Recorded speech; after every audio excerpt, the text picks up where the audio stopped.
Drug Enforcement Administration says a week-long cartel crackdown led to nearly 200 arrests just in New England.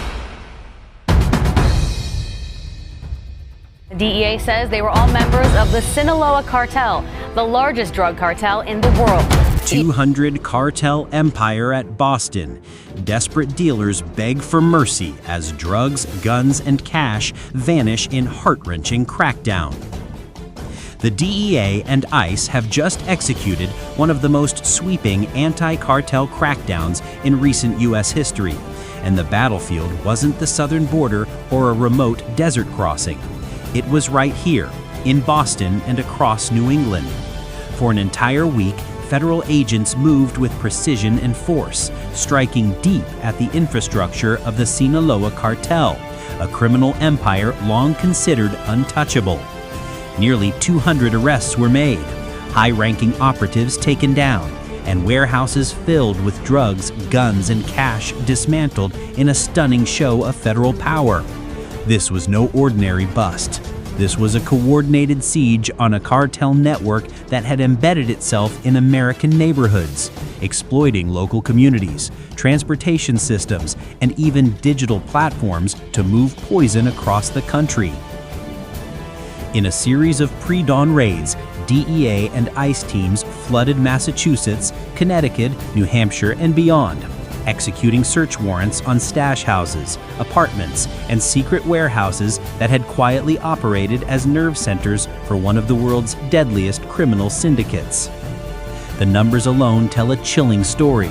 Over 500 pounds of fentanyl, methamphetamine, heroin, and cocaine seized.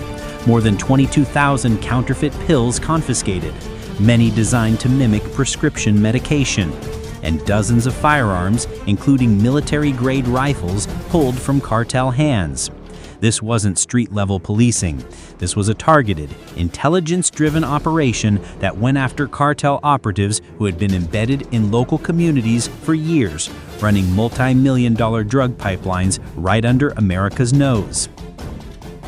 Federal agents revealed that the Sinaloa cartel had used Boston as a critical hub, transforming the city into a launch pad for drug distribution across the Northeast. From Lawrence, Massachusetts, dubbed Ground Zero for the cartel's activity, to suburban Connecticut towns and quiet New Hampshire neighborhoods, the operation revealed an empire hiding in plain sight. Cartel couriers moved freely through rideshare services, commercial shipping routes, and even the U.S. mail system, ensuring that fentanyl-laced pills and other deadly narcotics could arrive at a buyer's doorstep with a single tap on a phone. It was a system designed for efficiency and anonymity, one that turned every smartphone into a potential drug market. Authorities say this operation was months in the making, the result of relentless surveillance, wiretaps, undercover operations, and cooperation between federal, state, and local law enforcement. Agents described an intricate web of money laundering operations, digital drug marketplaces, and encrypted communication channels, all tied back to the Sinaloa cartel's core leadership in Mexico. While the cartel's global reach is well documented, this crackdown highlights just how deeply they've entrenched themselves in the United States. Cartel operators weren't just trafficking drugs, they were renting apartments, buying properties, and building networks that rival multinational corporations in their sophistication. The arrests themselves sent shockwaves through cartel ranks. DEA officials described scenes where high-level traffickers, once confident in their invincibility, were led out in handcuffs, their stockpiles of drugs, weapons, and cash laid out on tables for the world to see. These weren't low-level street dealers. These were logisticians, financiers, and regional managers, key players responsible for the steady flood of narcotics devastating communities. ICE Homeland Security Investigations, HSI agents, were instrumental in tracking the movement of cartel operatives, using immigration records, financial tracing, and undercover informants to identify ringleaders hiding in plain sight. The drug seizure totals alone are staggering. More than 200 pounds of fentanyl, enough to kill millions, was intercepted before reaching the streets. Agents also seized crystal methamphetamine in quantities that law enforcement described as industrial, along with heroin, cocaine, and counterfeit oxycodone pills stamped with markings identical to legitimate pharmaceuticals. Each pill seized represents a potential life saved, a stark reminder of the thin line between survival and tragedy in America's opioid crisis. But drugs weren't the only thing uncovered. Agents also found caches of military-grade weapons, including AR-15 rifles, handguns with extended magazines, and thousands of rounds of ammunition. Stacks of cash, sometimes hidden in walls or disguised as legitimate business earnings, painted a picture of a cartel operation generating millions of dollars every week. Some raids even revealed drug production facilities within U.S. borders, where cartel chemists operated with precision to cut and press counterfeit pills.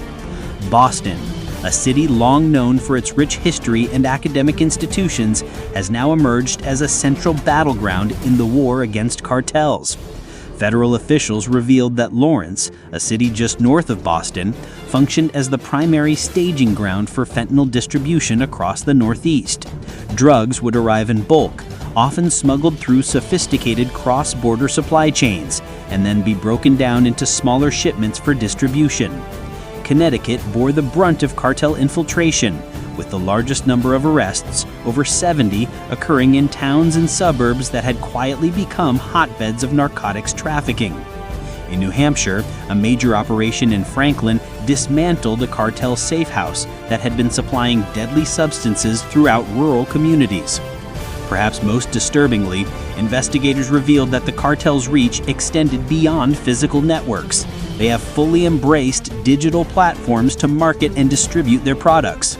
Social media apps, encrypted messaging services, and peer-to-peer payment platforms have become vital tools in their criminal enterprise.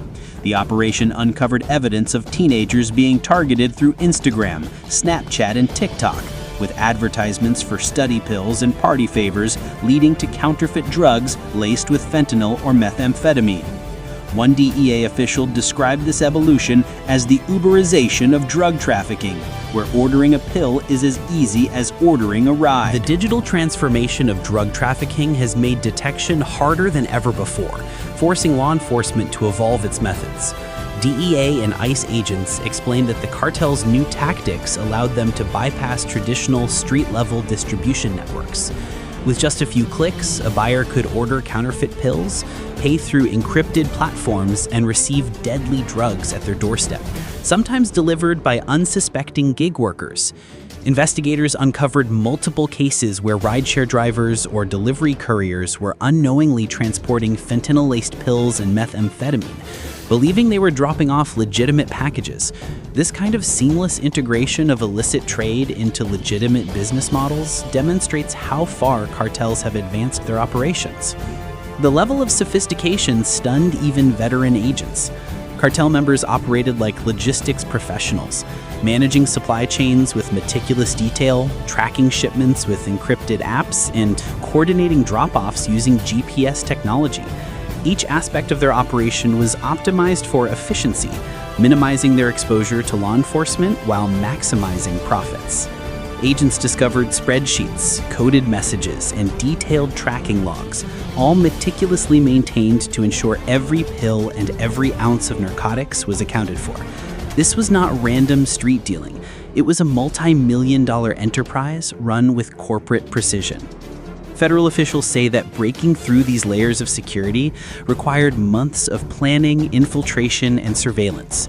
Undercover agents posed as buyers, financial experts traced suspicious transactions, and cybercrime specialists worked around the clock to decode encrypted communications. The operation's success hinged on the cooperation between multiple agencies, including the DEA, ICE Homeland Security Investigations, FBI, ATF, local police departments, and international partners. Together, they built a case strong enough to secure dozens of federal search warrants, leading to the sweeping raids that shook cartel operations across New England. One of the major breakthroughs came when investigators traced shipments of precursor chemicals back to warehouses connected to cartel associates in Mexico. From there, they followed the trail to distribution hubs in Boston, Lawrence, and other Massachusetts cities.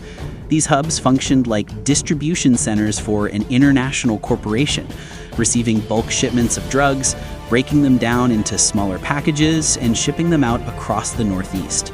Federal agents revealed that many shipments moved through legitimate shipping channels, often disguised as household goods, electronics, or other benign products.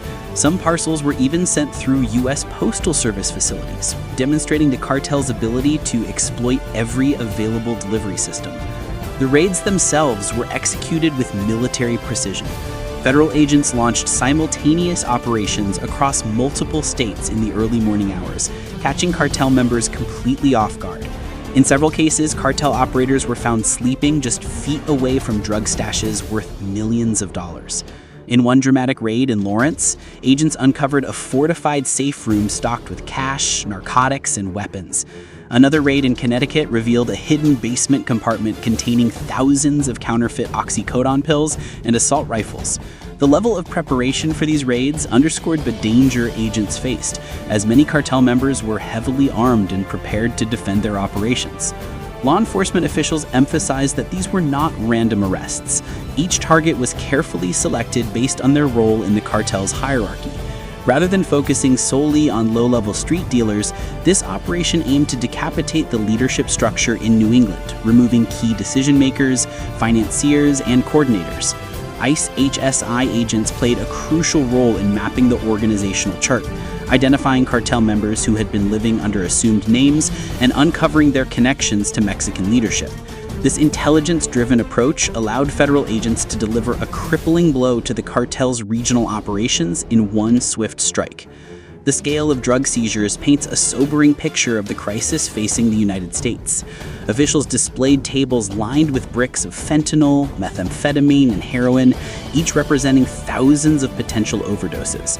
They also showcased counterfeit pills stamped with M30 and Adderall markings, visually indistinguishable from legitimate medication.